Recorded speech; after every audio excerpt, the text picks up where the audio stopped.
پرانے زمانے کی بات ہے کہ ایک ایسا بیوقوف سا نائی تھا جو کوئی کام سیدھا نہیں کر سکتا تھا۔ حتیٰ کہ بال کاٹتے وقت وہ کان کاٹ دیتا تھا اور حجامت کرتے وقت گلا۔ نتیجہ یہ نکلا کہ اس کا کام ٹھپ ہوتا چلا گیا اور وہ اپنی چیزیں بیچ کر گزارا کرنے پر مجبور ہو گیا۔ رفتہ رفتہ ایسا وقت آیا کہ اس کے گھر میں صرف دو چیزیں باقی بچیں، اس کا استرا اور اس کی بیوی۔ اور یہ فیصلہ کرنا دشوار تھا کہ ان میں سے زیادہ تیز کون ہے۔ ایک دن نائی کی بیوی اسے بے وقوفیوں پر طعنے دے رہی تھی کہ وہ بے بسی سے بولا، یہ سب بار بار کہنے کا کیا فائدہ ہے؟ میں تم سے متفق ہوں، میں نے کبھی خود سے کچھ نہیں کمایا اور نہ کما سکتا ہوں۔ یہی حقیقت ہے۔ اگر تم کام نہیں کر سکتے تو بھیک مانگو، میں بھوکا نہیں مرنا چاہتی۔ بادشاہ کے محل میں جاؤ اور اس سے کچھ مانگو۔ شہزادی کی شادی ہو رہی ہے اور بادشاہ غریبوں میں خیرات بانٹ رہا ہے۔ بادشاہ سے کہو کہ تمہیں بھی کچھ دے دے۔ نائی نے پھر ایسا ہی کیا اور بادشاہ کے محل میں جا کر اس نے کہا کہ مجھے کچھ دے دو۔ کچھ بھی؟ کیا دوں؟ بادشاہ نے پوچھا۔ اب نائی کی بیوی نے یہ تو نہیں بتایا تھا کہ اسے کیا مانگنا چاہیے، اور نائی کا اپنا دماغ کچھ بھی سوچنے سے قاصر تھا۔ نائی نے پریشان ہو کر کہا، کچھ بھی دے دیں۔ کچھ زمین دے دوں؟ بادشاہ نے پوچھا۔ نائی کی جان میں جان آئی کہ وہ کچھ بھی کے مسئلے سے نکلا۔ وہ بولا، ہاں، کوئی بھی زمین دے دیں۔ بادشاہ نے اسے شہر سے باہر ایک اجڑی ہوئی زمین دینے کا حکم دے دیا۔ نائی گھر واپس پہنچا تو بیوی نے پوچھا، تمہیں کیا ملا ہے؟ جلدی دو تاکہ میں روٹی خرید کر لاؤں۔ نائی نے زمین کا بتایا تو وہ آگ بگولا ہوئی اور اسے خوب ڈانٹا کہ ایسی غیر آباد زمین ہمارے کس کام کی؟ نائی بولا، لیکن زمین تو زمین ہے، وہ کہیں نہیں جائے گی اور ہمارے پاس ہمیشہ رہے گی۔ کیا تم سے زیادہ بیوقوف کوئی دوسرا ہے؟ ہمیں زمین کا کیا فائدہ اگر ہم اس پر کاشت نہیں کر سکتے؟ کیا تمہارے پاس ہل چلانے کے لیے بیل ہے؟ بیوی نے غصے سے کہا۔ نائی منہ لٹکا کر بیٹھ گیا، مگر چالاک بیوی سوچنے لگی کہ کیا کریں۔ آخر کار اس نے ایک منصوبہ بنایا اور نائی کو لے کر اپنی زمین پر چلی گئی۔ اس کے بعد اس نے نائی سے کہا کہ وہ بھی اس کی نقل کرے اور خود غور سے جگہ جگہ زمین کو دیکھنے لگی، مگر جیسے ہی کوئی آدمی ان کے قریب آتا تو وہ ایسے بیٹھ جاتی جیسے کچھ بھی نہ کر رہی ہو۔ اسی زمین کے قریب ہی جنگل میں 7 چور رہتے تھے۔ وہ سارا دن دیکھتے رہتے کہ نائی اور اس کی بیوی چھپ کر زمین میں کچھ تلاش کر رہے ہیں۔ جب شام ڈھلی تو ایک چور نائی کے پاس گیا اور اس سے پوچھنے کی کوشش کرنے لگا کہ اسے کس چیز کی تلاش ہے۔ نائی کی بیوی نے پہلے تو کچھ دیر ٹال مٹول کی، پھر گویا تھک ہار کر کہنے لگی، یہ زمین میرے دادا کی ہے۔ انہوں نے یہاں اشرفیوں کی 5 دیگیں دفن کی تھیں، مگر ہمیں ان کی صحیح جگہ بتانے سے پہلے ہی فوت ہو گئے۔ اب ہم وہ دیگیں تلاش کر رہے ہیں۔ تم کسی سے بھی یہ بات مت کرنا، ورنہ وہ دیگیں تلاش کر کے لے جائے گا، پھر ہم محروم رہ جائیں گے۔ چور نے وعدہ کیا کہ وہ کسی کو بھی نہیں بتائے گا، مگر شام ڈھلے جب نائی اور اس کی بیوی گھر واپس چلے گئے تو چور اپنے ساتھیوں کو لے کر آیا اور ساتوں مل کر اپنے بیلوں سے ہل چلا چلا کر خزانہ تلاش کرنے لگے۔ صبح تک کھیتوں کی ایسی حالت ہو گئی جیسے اس میں 7 مرتبہ ہل چلا دیا گیا ہو، مگر انہیں وہاں سے کچھ نہ ملا۔ اگلی صبح نائی کی بیوی نے سارے کھیتوں میں ہل چلا ہوا دیکھا تو بہت خوش ہوئی۔ پھر وہ ادھار بیج لے کر آئی اور زمین میں بو دیے۔ ہل بہت ہی اچھا چلا تھا تو فصل بھی بہت ہی اچھی ہوئی۔ نائی کی بیوی نے تمام قرضے چکا دیے اور پھر بھی اتنے پیسے بچ گئے کہ اس نے کچھ سونا خریدا اور ایک مٹکے میں چھپا دیا۔ جب چوروں نے یہ دیکھا تو بہت غصے میں آ گئے۔ پھر وہ نائی کے گھر گئے اور اسے کہنے لگے، ہمیں فصل میں سے ہمارا حصہ دو، کیونکہ ہم نے ہل چلایا تھا۔ نائی کی بیوی ہنسی اور کہنے لگی، میں نے تمہیں بتایا تھا کہ زمین میں سونا ہے، لیکن وہ تمہیں نہیں ملا۔ اب وہ سونا گھر میں ایک مٹکے میں چھپایا ہوا ہے، لیکن وہ تمہیں نہیں ملے گا۔ اس پر چوروں نے کہا، اگر تم سیدھے طریقے سے ہمارا سونا نہیں دو گے تو ہم خود لے لیں گے۔ بے شک آج رات دیکھ لینا۔ نائی کی بیوی نے پھر انکار کیا اور چور واپس چلے گئے، لیکن ایک چور گھر میں چھپ گیا تاکہ رات کو اپنے ساتھیوں کے لیے دروازہ کھول سکے۔ نائی کی بیوی نے اسے چھپتے دیکھ لیا۔ نائی چوروں سے بہت ڈرا ہوا تھا۔ اس نے اپنی بیوی سے پوچھا، تم نے سونا کہاں چھپایا ہے؟ بیوی بولی، ایسی جگہ چھپایا ہے کہ وہ کسی کو بھی نہیں ملے گا۔ باہر کے دروازے کے ساتھ رکھے مٹکے میں مٹھائیوں کے نیچے چھپا دیا ہے۔ چور یہ سن کر بہت خوش ہوا۔ آدھی رات کو وہ نکلا اور مٹکا لے کر فرار ہو گیا۔ سب چور مل کر باہر جنگل میں پہنچے اور مال تقسیم کرنے کی تیاری کرنے لگے۔ مٹکا لانے والا چور بتانے لگا کہ نائی کی بیوی نے کہا تھا کہ سونے کے اوپر مٹھائیاں رکھی ہوئی ہیں تاکہ کسی کو شک نہ ہو۔ پہلے مٹھائی بانٹ کر کھا لیتے ہیں، پھر سونا بانٹتے ہیں۔ جنگل میں گھوپ اندھیرا تھا۔ چوروں نے مٹکے میں سے ٹٹول ٹٹول کر مٹھائیاں نکالی اور کھانے کو منہ میں ڈالی اور ساتھ ہی تھو تھو کر کے تھوکنے لگے۔ نائی کی بیوی نے مٹکے میں مٹھائی کی بجائے آبلے ڈال کر رکھے تھے۔ سب چوروں کو بہت غصہ چڑھا۔ اگلی صبح وہ نائی کے گھر پہنچے اور فصل میں سے اپنا حصہ مانگنے لگے۔ نائی کی بیوی ان کی شکلیں دیکھ کر ہنسنے لگی۔ اس پر چور بولے، تم نے 2 مرتبہ ہمیں بیوقوف بنا دیا، اب تمہاری باری ہے۔ یہ کہتے ہوئے وہ دندناتے ہوئے چل دیے۔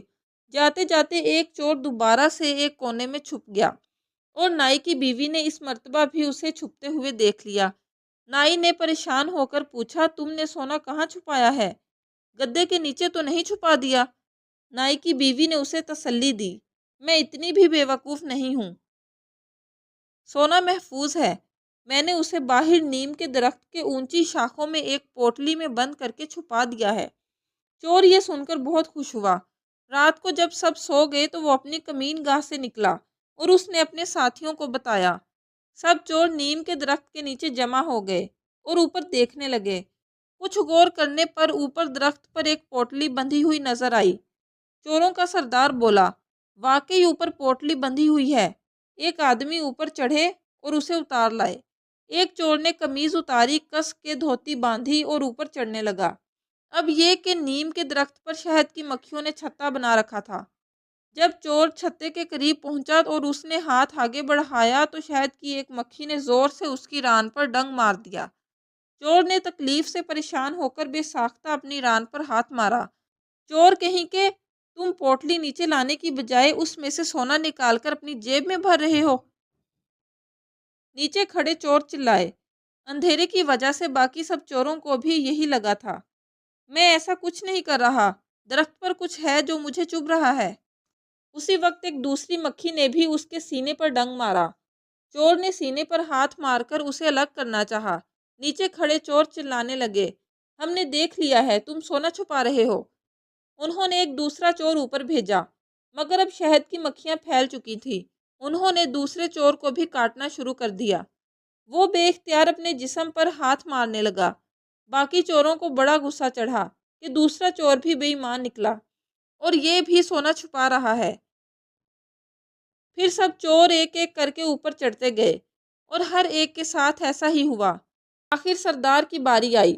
اس نے چھتے کو مضبوطی سے پکڑا ہی تھا کہ وہ شاخ جس پر سب کھڑے تھے وہ وزن برداشت نہ کرتے ہوئے ٹوٹ گئی اور وہ نیچے جا گرے۔ چھتا ان کے اوپر گر گیا اور مکھیاں ان پر ٹوٹ پڑیں۔ تب چور جان بچا کر بھاگے۔ اس کے بعد کئی دن تک سکون رہا، کیونکہ چور اس قابل نہ تھے کہ چل پھر سکتے۔ نائی اور اس کی بیوی سوچنے لگے کہ شاید چور اب دوبارہ انہیں تنگ نہیں کریں گے، لیکن یہ ان کی غلط فہمی تھی۔ ایک رات جب وہ کمرے کی کھڑکی کھول کر سوئے ہوئے تھے تو نائی کی بیوی کی آنکھ سرگوشیوں کی آواز سے کھل گئی۔ چوروں کی آواز پہچان کر اس کی بیوی کے تو ہوش اڑ گئے۔ اس نے سوچا کہ اب بچنا مشکل ہے، لیکن اس نے ہمت نہ ہاری اور نائی کا استرا پکڑ کر کھڑکی کے ساتھ چھپ کر کھڑی ہو گئی۔ پہلے والے چور نے آہستہ آہستہ سر اندر کیا اور اندھیرے کمرے کے اندر جھانکنے کی کوشش کی۔ نائی کی بیوی نے استرے والا ہاتھ گھمایا اور چور کی ناک کاٹ ڈالی۔ خدایا، میری ناک کسی چیز سے لگ کر کٹ گئی ہے، چور تکلیف سے چلایا۔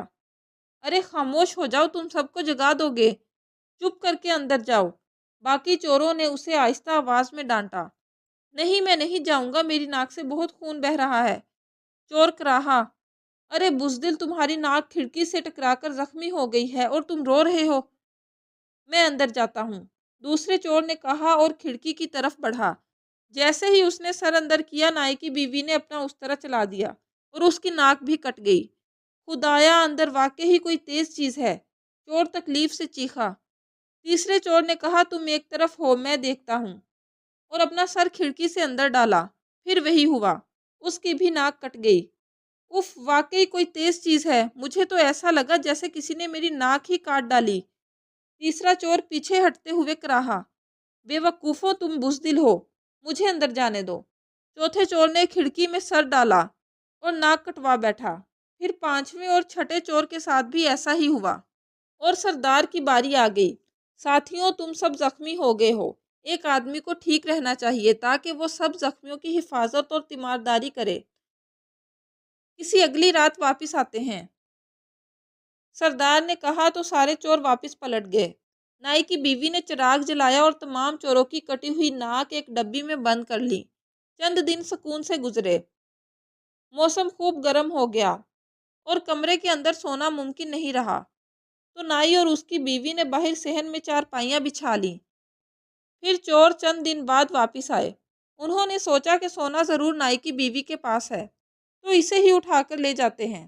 وہ دبے قدموں آگے بڑھے اور اس کی چارپائی اپنے کندھوں پر اٹھا کر جنگل میں اپنے ٹھکانے کی طرف چل پڑے۔ کچھ دیر بعد نائی کی بیوی کی آنکھ ہچکولے کھانے سے کھل گئی اور یہ جان کر دنگ رہ گئی کہ چور اس کی چارپائی اٹھا کر جنگل کی طرف جا رہے ہیں۔ وہ سوچنے لگی کہ اب میں کیسے بچوں۔ کچھ دیر بعد چور تھک گئے۔ وہ ایک گھنے برگد کے نیچے رکے اور مشورہ کرنے لگے کہ کچھ دیر یہاں رکتے ہیں اور چارپائی نیچے رکھ کر کمر سیدھی کر لیتے ہیں۔ نائی کی بیوی نے موقع غنیمت جانا۔ اس نے تکیوں کے اوپر چادر ایسے ڈالی کہ لگتا تھا کہ وہ بستر پر ہی لیٹی ہے، اور پھر برگد کے اوپر چڑھ گئی اور شاخوں میں چھپ گئی۔ چور فیصلہ کرنے لگے کہ پہرے کی پہلی باری کس کی ہوگی۔ سردار کے نام کا کرا نکلا، کیونکہ باقی سب اپنے ناک کے زخموں کی وجہ سے تکلیف میں تھے۔